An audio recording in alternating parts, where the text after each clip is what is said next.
हुई जेपीसी की बैठक में हंगामा। ओवैसी कल्याण समेत 10 विपक्षी सांसद सस्पेंड, बुलाना पड़ा मार्शल।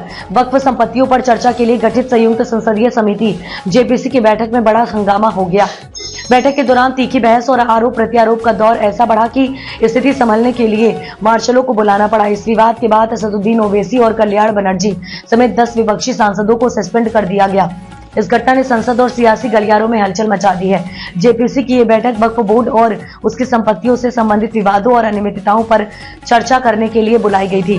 वक्फ संपत्तियों को लेकर लंबे समय से विभिन्न राजनीतिक दलों में मतभेद रहे। विपक्षी सांसद वक्फ संपत्तियों की जांच को लेकर केंद्र सरकार पर पक्षपात और सांप्रदायिकता के आरोप लगाते रहे हैं।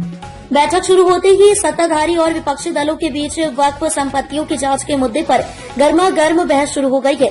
बैठक के दौरान ऑल इंडिया मजलिस ए इत्तेहाद उल मुस्लिमीन AIMIM प्रमुख असदुद्दीन ओवैसी ने वक्फ संपत्तियों की जांच के नाम पर अल्पसंख्यकों के खिलाफ षड्यंत्र रचने का आरोप लगाया। उन्होंने कहा कि सरकार वक्फ संपत्तियों को गैर अल्पसंख्यकों के पक्ष में स्थानांतरित करने का प्रयास कर रही है।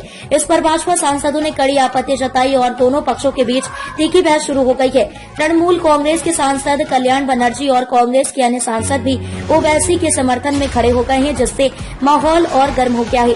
मार्शल बुलाने की नौबत क्यों आई? जैसे जैसे बहस बढ़ती गई, सांसदों ने एक दूसरे पर व्यक्तिगत आरोप लगाना शुरू कर दिया। इस हंगामे के बाद समिति ने कड़ा कदम उठाते हुए ओवैसी, कल्याण बनर्जी और कांग्रेस व DMK के 8 अन्य सांसदों को तत्काल प्रभाव से निलंबित कर दिया गया है। सस्पेंड किए गए सांसदों ने अपने बचाव में सरकार पर निशाना साधा। असदुद्दीन ओवैसी ने कहा, सरकार अल्पसंख्यकों की आवाज दबाने की कोशिश कर रही है। वक्फ संपत्तियों की जांच के नाम पर एक तरफा कार्रवाई की जा रही है। यह लोकतंत्र का अपमान है।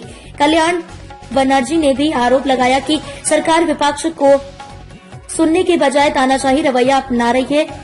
इस घटना के बाद सियासी माहौल गर्म हो गया है। विपक्षी दलों ने इसे लोकतंत्र पर हमला बताया, जबकि सत्ताधारी दल ने इसे विपक्ष की जिम्मेदारीहीनता करार दिया।